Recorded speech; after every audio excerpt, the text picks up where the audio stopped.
Since the time of Louis Pasteur, doctors and scientists have waged an ongoing war against life-threatening bacteria. But today, many of these germs seem to have grown stronger than ever. And now some of our most trusted antibiotic weapons are no longer working. What can be done? How are doctors fighting back to stop this bacterial onslaught dead in its tracks?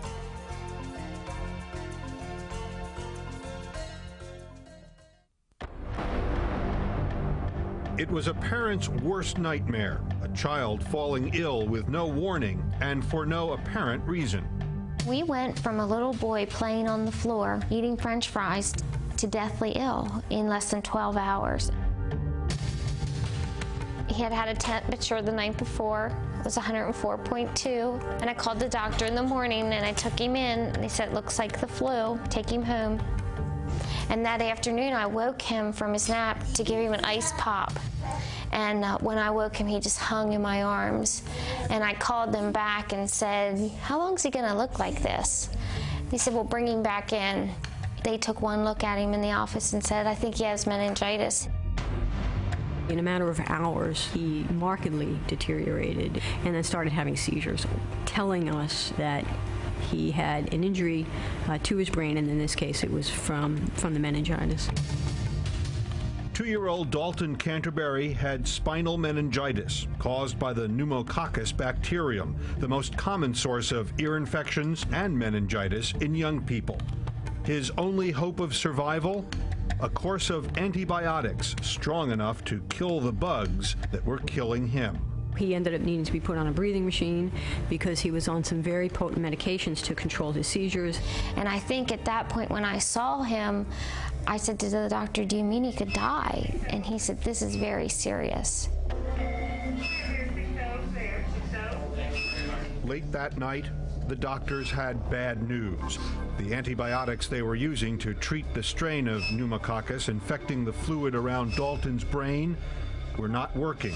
The infection was spreading, and Dalton was not waking up. For several days, they kept using the term "when he wakes up," and we just thought he was sleeping.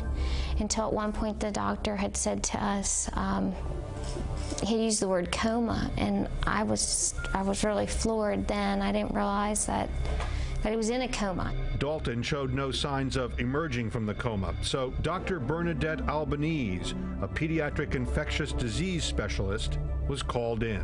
You have that terrible conversation with the family, telling them that your child is comatose. We don't know what the outcome's going to be, whether that he'll recover, whether that the patient's going to die. We don't know yet. At some point, we seemingly had the seizures under control. We had repeated the spinal tap to make sure that the antibiotic was working, and we had some evidence that it seemed to be, but he still wasn't waking up. For more than half a century, antibiotics have been proclaimed the wonder drugs, able to kill bacterial invaders without harming patients. Magic bullets suddenly rid the world of diseases that had plagued mankind for centuries.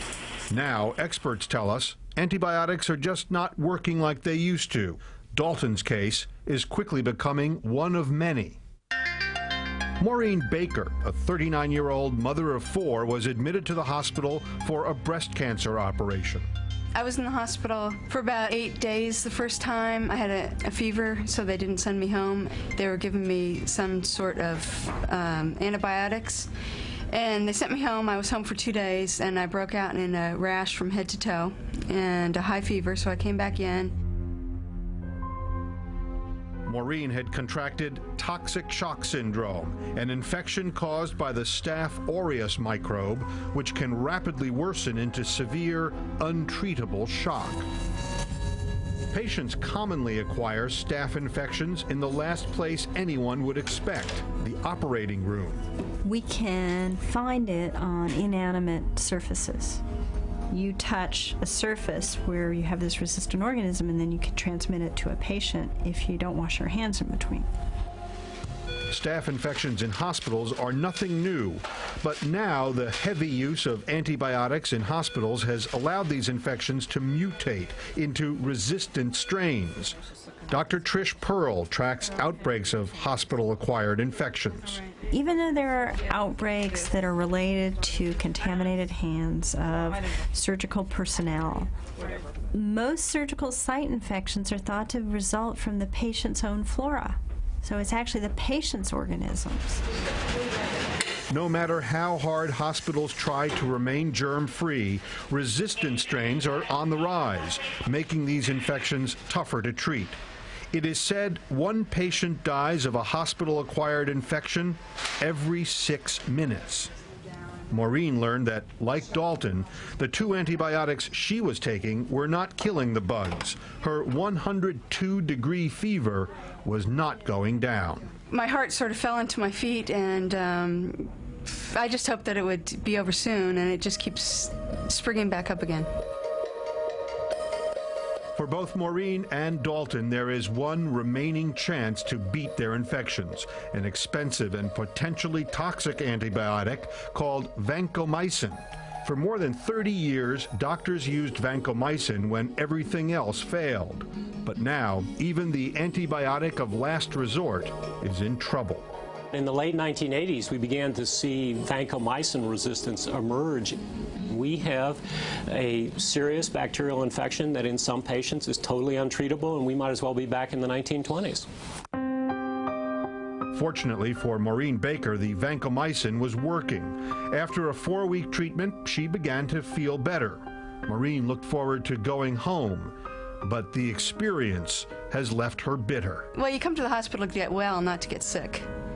I should have been out of the hospital in 3 days. I have 4 kids at home, and I have breast cancer. I want to get on with my life, and I also have to get chemotherapy, so this is hindering everything that I need to do. For Dalton Canterbury, the fight for life continued. His parents and doctors waited anxiously to see if the vancomycin would work. Look at Mommy, Dalton. Can you wave? After 7 long days, Dalton finally emerged from the coma. What is this? Monkey. That's a monkey. What's this? 25 years ago, they said penicillin would have been enough to kill this. And they said penicillin wouldn't have touched this, that he'd have died if that's all they had to give to him. Looks a little bit red in there, but you certainly... We are all at risk of catching a drug-resistant infection, whether we're young or old, sick or healthy. But what will happen if we lose our ability to fight these bugs? The most important thing is lots of liquids. Are we going to see more patients dying from these infections that we once were able to treat? Are we going to be seeing patients with more complications for these infections, longer hospital stays? We're still kind of in control. You know, we haven't totally lost it. Why should we reach the point where things are completely out of control?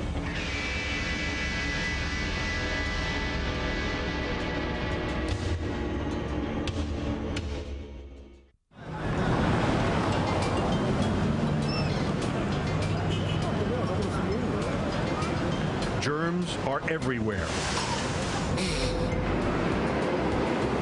We can't escape them. So we try to kill them or wash them away. Since 1994, the number of antibacterial products available on the market has quadrupled. Most germs, which are bacteria, are harmless, and they help us. They help to digest the food. They help to clean up the environment. We're never going to get rid of bacteria. They have all these different ways to survive that to try to think that we could ever sterilize our world is, of course, ridiculous. 99% of bacteria may be good, but the 1% that causes disease scares us to death, and for good reason. Infectious disease remains the #1 killer in history. The bubonic plague of 1348, also known as Black Death, wiped out an estimated 20 million people, nearly half of Europe's population, in just 2 years. And in the centuries to follow, the mere mention of life-threatening infectious diseases such as tuberculosis, pneumonia, and cholera struck fear in the hearts of millions. Being clean makes you feel good. Proper hygiene just before bedtime. And good, clean living is our best and sometimes only defense. Every step we take to prevent the spread of disease means increased happiness and greater living efficiency for all of us.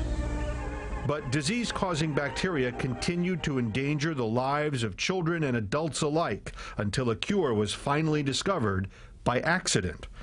In 1928, British bacteriologist Alexander Fleming came back from vacation and noticed a mysterious mold sprouting in an unwashed petri dish in his lab. Dr. Fleming was about to throw the polluted dish away when something stopped him. He noticed that around the mold there was a ring of clear jelly, free of bacteria. Examining the jelly more closely, he began to wonder if something in the mold was killing the bacteria. Was it possible that here was a substance that could be used to prevent infection?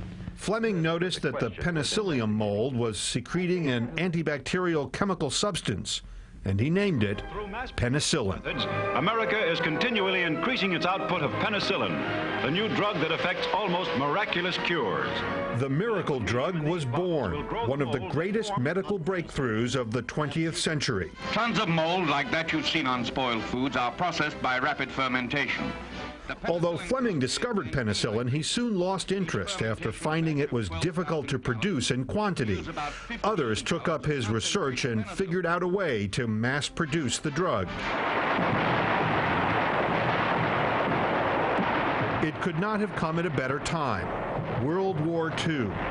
Infected wounds had killed many more men than bullets had in previous wars. Now, penicillin saved the lives of countless soldiers. Science has won another victory over death.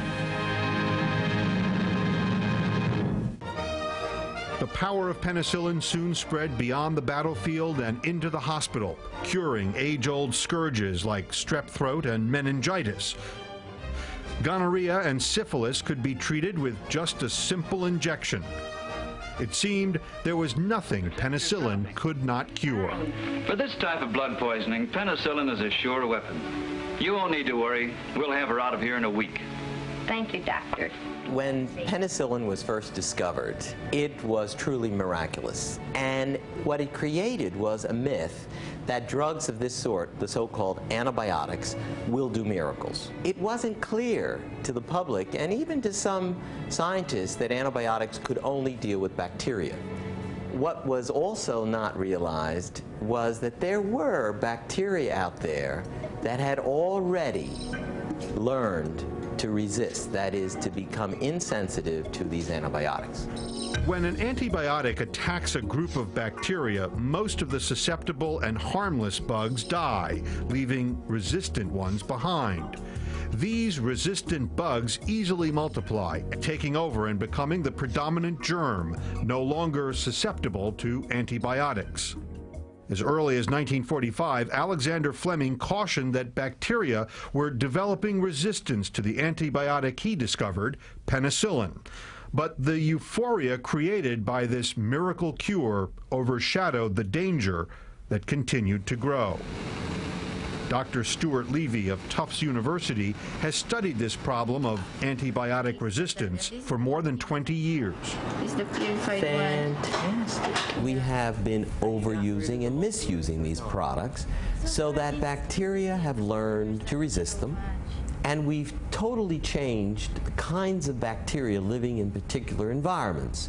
In the hospitals, of course, in the daycare centers, and in our children. Daycare centers are breeding grounds for germs, good and bad. They're passed from child to child at incredible rates. If antibiotics are used very frequently in that situation, if one child develops a resistant bug, then it would be easy for that child to share it with the other children. And in fact, the outbreaks of the resistant pneumococcus were initially reported in daycare centers. Nearly all children experience at least one pneumococcal ear infection by age 6. Lucas Frankel started getting ear infections at 3 months and had suffered through 5 by the time he was 9 months old. Lucas's mother, Kathy, suspected that his older brother, Jeremy, was bringing the bugs home from nursery school. What's wrong? We're the new train? Yes. It must be there. He brings home colds and sore throats, and I can't keep them totally apart from each other, so the baby gets it. I mean, every time I've called the doctor and said, I think, one or the other has an ear infection, and I bring them in, and they do. It's, yeah, your ears. Yeah. Right, your ears. Parents have come to depend on a simple course of antibiotics prescribed by their pediatrician to cure ear infections. Fine. But now experts fear nearly 50% of children harbor the Streptococcus pneumoniae superbugs that are resistant to penicillin. You bring him to the doctor and they put him on an antibiotic, and he's better for 2 or 3 days, and then it doesn't seem to work. And you go back to the doctor and it's another antibiotic. And in his case, it's been 5 antibiotics. If the antibiotics aren't working, the bacteria can flourish. Lucas's doctor, Joseph Haddad, is concerned that this might put Lucas at risk for damage to his inner ear. If a child isn't responding to antibiotics, there is a potential for the infection to spread to nearby areas. And when you have an infection in the ear, it can spread to the mastoid, the bone behind the ear. It can also spread to the brain and lead to a more a life-threatening kind of infection. As a last resort, Dr. Haddad surgically implanted tubes into Lucas's ears. They allow the ear to drain, and they usually significantly cut down on the incidence of infection and also the need for antibiotics. Usually when there's an infection, it's associated with fluid in the ear, which decreases the hearing. And if you've got a young child who's supposed to be learning speech and language and you put them underwater effectively, that's not a happy or ideal situation. Lucas's operation was a success, but surgery would not have been necessary if the antibiotics we have depended on for so long had worked. Can I take a look in your ear? Good. See this side first, okay? It is up to us to prevent the further abuse of antibiotics so that our children can enjoy the benefits of the miracle drug, which in many cases may not be so miraculous anymore.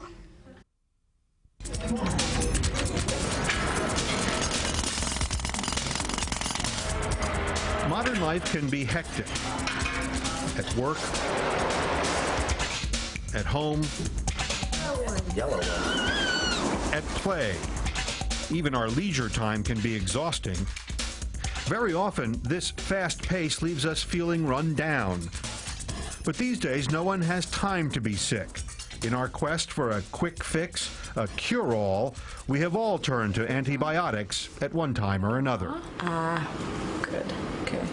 Excuse me. Okay. Patient comes in, doctor says you have a cold, and a cold is caused by a virus, and you don't need an antibiotic. The patient says, but I want an antibiotic. I mean, I think I need it, doctor. But very often, we don't need it. Antibiotics don't work on infections caused by viruses like the flu, a cold, or bronchitis. They attack bacterial infections such as sinusitis, strep throat, and ear infections. Antibiotics should only be taken when needed, because the more we take them, the higher the chance that disease-causing bacteria develop resistance to them. Well, we are witnessing a public health crisis. We are witnessing a very, very dramatic increase in resistant pneumococcal infections in the United States. Dr. Bernadette Albanese heads a program called Use Antibiotics Wisely to help teach doctors when and when not to prescribe antibiotics. So the bottom line really for practitioners is that when you're prescribing your patient antibiotic, think about what you're doing to that patient.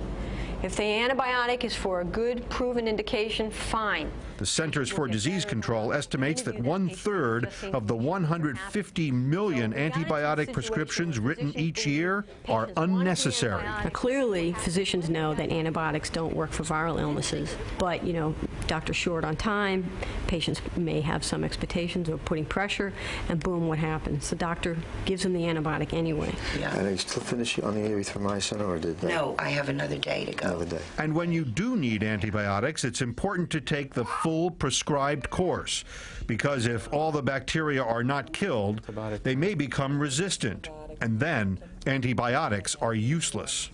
These people have to know that there's a consequence, not only to themselves, but to society, by misusing these drugs. Say ah. We have to learn to use the drugs we have now better, and judiciously and carefully. You've been on, what, amoxicillin? Right. For about a month or two? Yeah. And that doesn't mean just the physicians, but that includes the patients, those people using antibiotics in animals, in agriculture.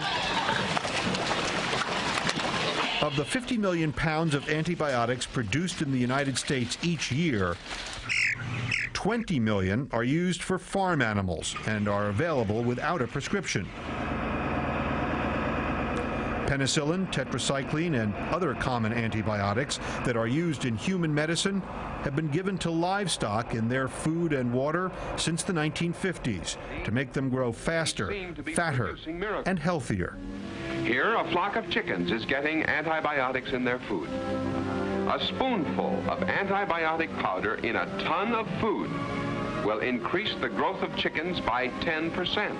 If you can get 5 to 8 or even 10% greater weight in 50 million chickens and during a year, that's a big economic impact on the producers.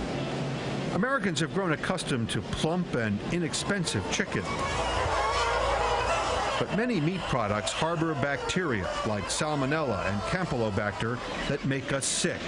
What's worse, public health officials at the Centers for Disease Control fear that the use of antibiotics in livestock is exposing consumers to yet another source of antibiotic-resistant microbes. There has been compelling evidence, particularly in recent years, to establish beyond all doubt that there is a connection between drug use on the farm and resistant infections in humans. That evidence includes a recent study where researchers traced antibiotic-resistant bacteria back to the farm. The study focused on a strain of Campylobacter that is resistant to fluoroquinolones, a group of antibiotics that are used to treat infections in chickens and food poisoning in humans. We actually went out in store shelves and just picked chicken up like you or I would as consumers go out and buy it. Brought it back into this lab here and tested it and found that 80% of the chicken actually had Campylobacter on it, which is not that surprising. We've known that the levels were high. But what was very surprising was almost 20% of these organisms were highly resistant, again, to the antibiotic that we'd used to treat it. Scientists discovered a strain of fluoroquinolone-resistant Campylobacter in chicken identical to the strain found in humans by using DNA analysis, genetic fingerprinting. And these are all the organisms that you see. We're basically now have the ability to tell very distinctly, are the two bugs that occurred in people 50 or 100 or 200 miles away the same organism that likely came from the very same food source. Investigators concluded that the problem began when poultry growers began using fluoroquinolones to treat chickens. We have never seen Campylobacter infections acquired in the United States resistant to the fluoroquinolone drugs before these drugs were approved for use in chickens in 1995. And since then, we have seen a steady increase. The study has been severely criticized by food producers and the pharmaceutical industry, who have long insisted that antibiotic use in animals poses no threat to humans. There are new strains of organisms that continue to pop up in the food supply. Most of these organisms that occur are strains of existing organisms been around for a number of years. They don't arise necessarily because of antibiotic use. They arise from a whole array of factors. Pharmaceutical companies and food producers are regulated by the Food and Drug Administration, which has never banned the use of antibiotics in animal feed. It would only do so if strong evidence pointed to a significant risk to human health. The Minnesota Campylobacter study has prompted them to take action, scrutinizing agricultural use of antibiotics more closely and testing for resistant bacteria in humans and animals. We know that some of those resistant organisms do pass from the animals to people through the food supply. What we don't really have a very good estimate of is the public harm that has come from that. We're more concerned now because there may not be a drug in the future if bacteria develop resistance to all of the other important drugs that are available now. The ultimate step would be to withdraw the approval of the drug so that the drug could not be used in those animals where it might be causing a problem. Drug resistant or not, there are ways to protect ourselves from the bacteria that cause food poisoning by making sure to clean surfaces and wash our hands after handling raw meat, and being sure to cook our meat thoroughly.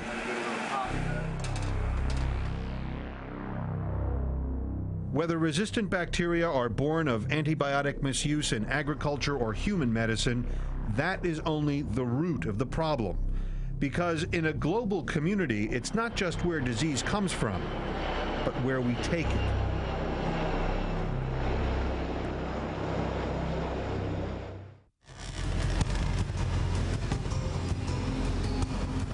Every person in the world is host to a thriving population of bacteria. They live on our skin, in our mouths, in our stomachs, in virtually every part of our bodies. Wherever we go, they go. And if we leave the country, so do they. We have travel going on every day, people passing borders, carrying bacteria.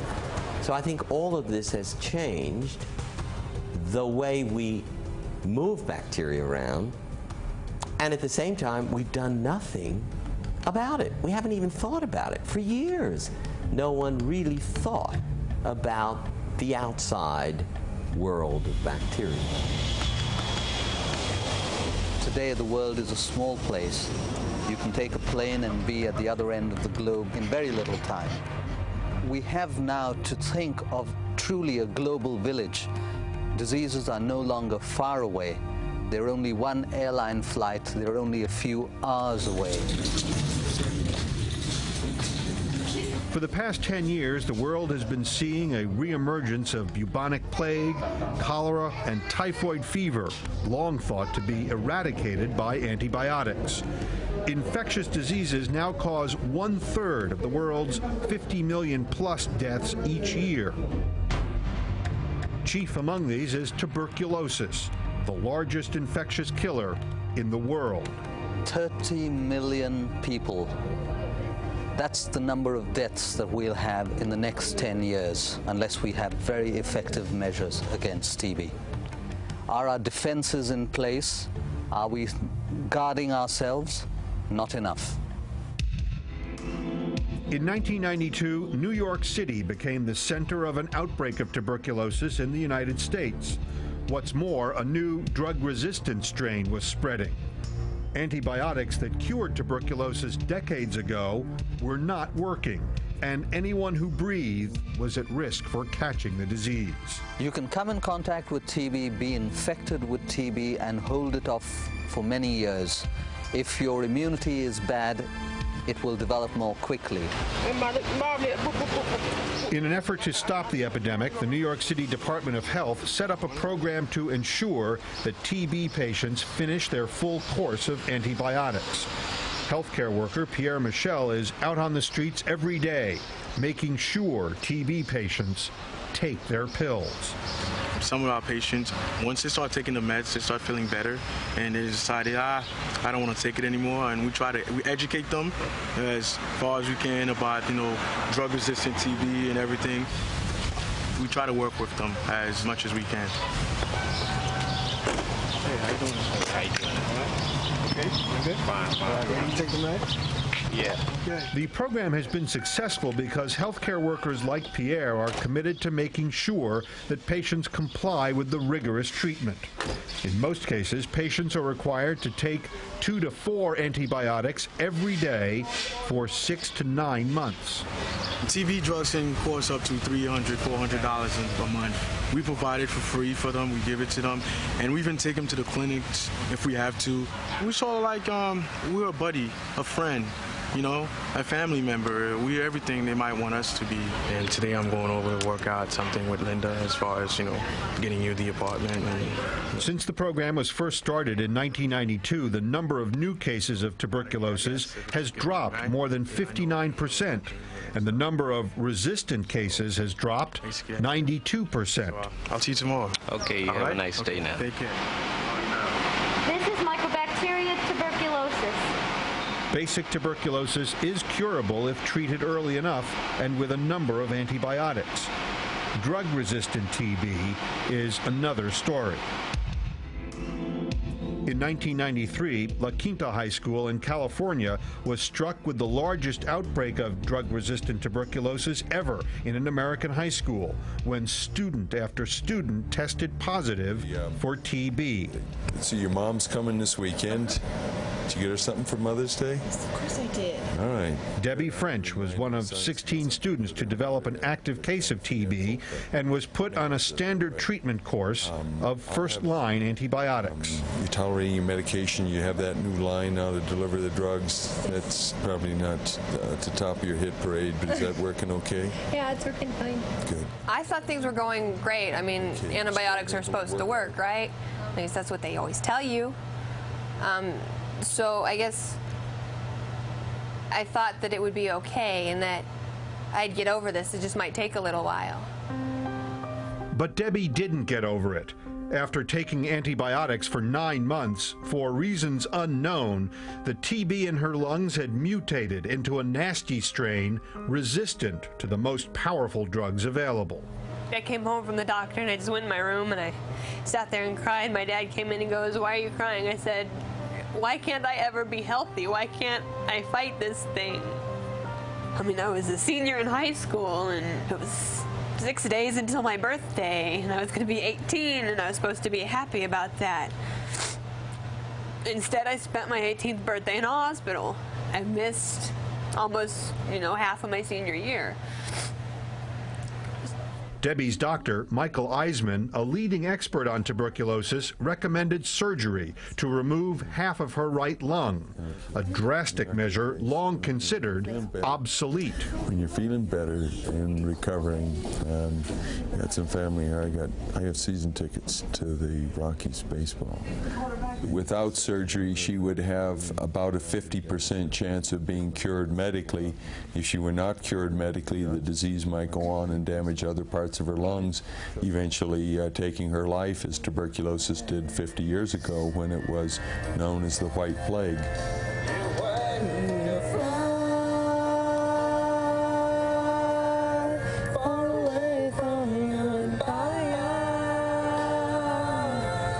It's scary that your choices become more limited as you become more resistant to more drugs. I mean, it's scary to think that all of those options start to go away and that you're faced with, one of two things. Either you're going to die or you're going to go through surgery.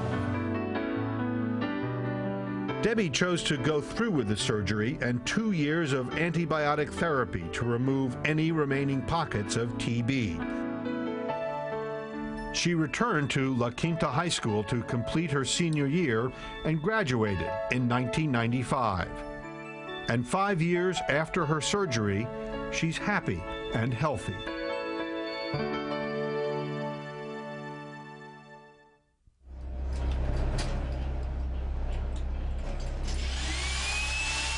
We may have antibiotic resistance and re-emerging diseases, but that doesn't mean antibiotics are not working anymore. New, surprising uses for antibiotics are being discovered every day in ways we never thought possible. Is this hurting you now? No. There are very few diseases in medicine that we can cure We don't cure diabetes. We don't cure epilepsy. We treat them, we keep them under control, we help patients cope with them and manage better, we improve quality of life. Ulcer disease, until recently, was exactly that kind of disease. In 1994, Rita Bouland suffered from severe, debilitating stomach pain. Dr. Sacker diagnosed her with an ulcer and prescribed antacids. None of them touched the pain or changed anything. I felt very frustrated because it was not helping at all, and I continued to be in great pain. What we're seeing here in the bottom part of Mrs. Bouland's stomach is an ulcer. For years, doctors could only treat the symptoms of an ulcer, but not the cause. Doctors had always thought most ulcers were caused by excess stomach acid brought on by stress. But in 1982, Australian doctor Barry Marshall made a startling discovery. He found hardy, virulent bacteria in the lining of the stomach called Heliobacter pylori. Dr. Marshall became convinced H. pylori was the bug behind the ulcers, treatable with antibiotics. At first, no one believed him, so to prove his theory, Dr. Marshall gulped down a concentrated H. pylori cocktail and gave himself an ulcer. No one ever considered that there were bacteria in the stomach because the teaching was that the stomach was sterile and the stomach acid was able to kill bacteria. We now find that Helicobacters are acid resistant and they live in the stomach of ulcer patients. To kill the bacteria, Dr. Marshall prescribed himself antibiotics and his ulcer disappeared. But even after human trials proved his theory, doctors around the world were slow to prescribe antibiotics to their patients with ulcers. I scoffed. It didn't make any sense. It was contrary to our teaching. It wasn't what we traditionally knew. And the medical establishment doesn't race to abandon old teachings and to embrace new ones. Rita Bouland had heard about Marshall's discovery and finally persuaded Dr. Sacker to write her a prescription for antibiotics, a decision that changed her health and her life. Oh, hey. That looks wonderful. I felt like a newborn person. I mean, within a week, all pain was gone, and I started to live again. Today, anyone suspected of having an ulcer can take a simple test to detect the presence of H. pylori. If the bugs are there, a 2-week course of antibiotics should get rid of the bacteria and the ulcer. And it's not just ulcers. H. pylori has also been identified as the cause of some stomach cancers. Based on these new discoveries, researchers around the world are beginning to rethink the role bacteria play in chronic infectious illnesses like heart disease. A new study has found that people treated with certain types of antibiotics appear to have up to 55% less risk of suffering a heart attack than those who don't take them. Again? Although the study needs more evidence, it once again suggests a link between bacterial infections, chronic illness, and antibiotic treatment. Researchers are also looking into the effectiveness of antibiotics in the treatment of rheumatoid arthritis, multiple sclerosis, muscular dystrophy, and Alzheimer's. The number of people that have chronic problems has skyrocketed in the last few years, and the increase cannot be explained in very simple ways. So there has to be something involved in transmitting the illness. For almost a decade, Dr. Garth Nicholson and his wife Nancy have tested the theory that many chronic illnesses are caused by bacteria and can be contagious. Much of their research has pointed to a very small, little understood type of bacteria called mycoplasma. These very primitive bacteria can go throughout the body, they can actually enter cells, and they can interfere with the metabolism of the cells in virtually any tissue or organ. And they do so differently in different people, so it seemed like a good place to start. The mycoplasmas are the smallest living organisms known to man. They can hide out inside your cells and evade the immune system, so you won't have any abnormalities on a physical exam, blood tests. In 1988, shortly before they were married, Mary and Randy Beaudoin began experiencing a series of minor symptoms.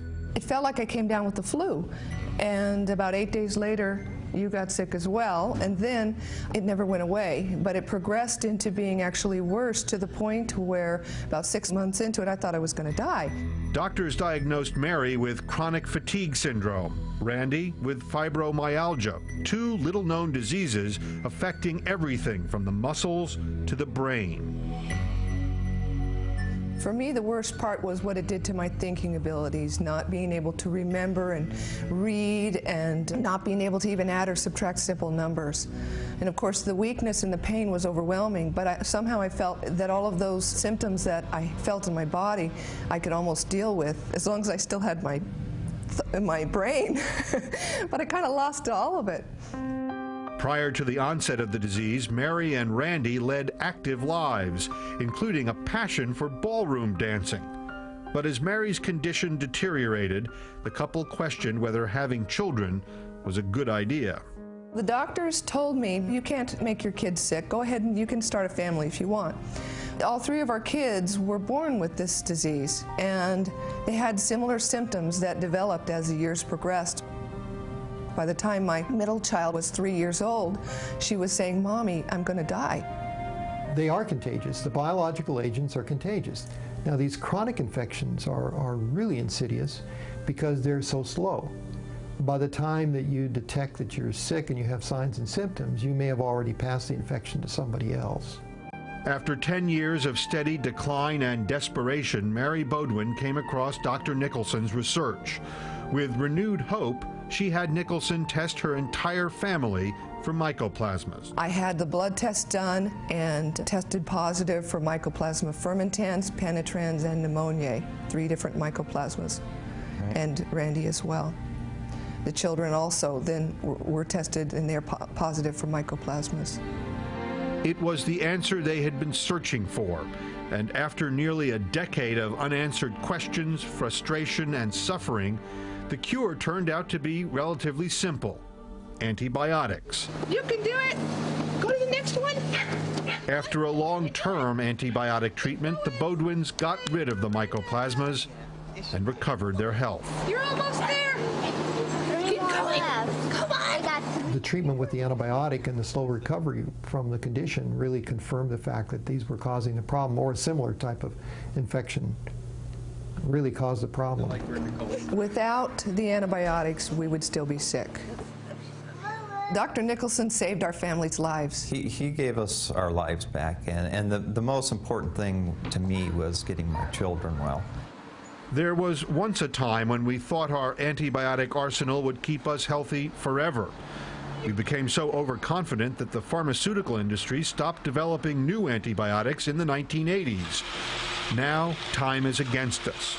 After more than a decade of inaction, drug companies are racing to come up with new antibiotics, vaccines, and other treatments to combat the microbes.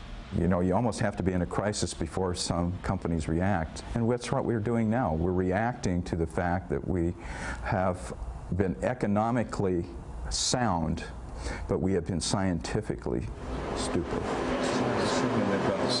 At least 130 drugs aimed at infectious disease are currently in the works.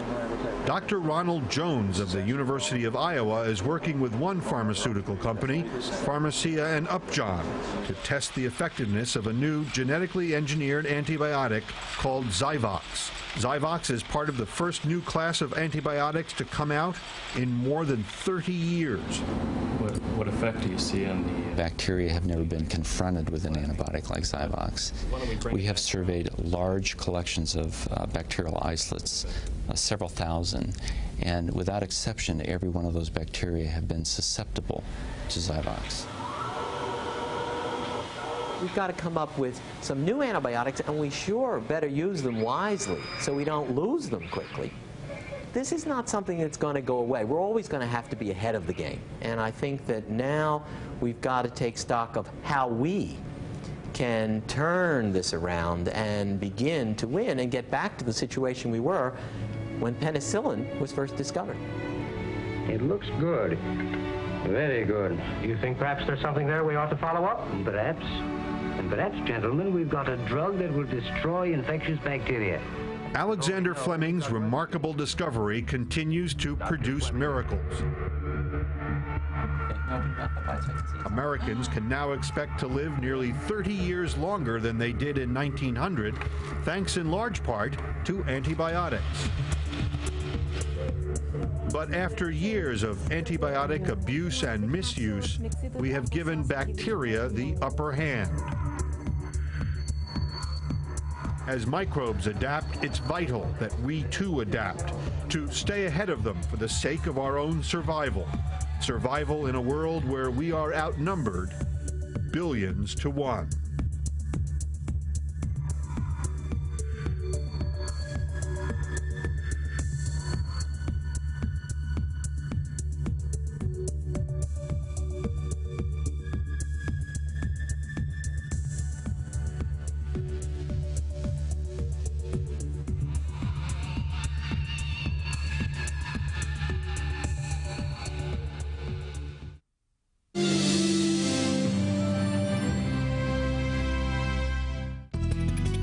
Has been a production of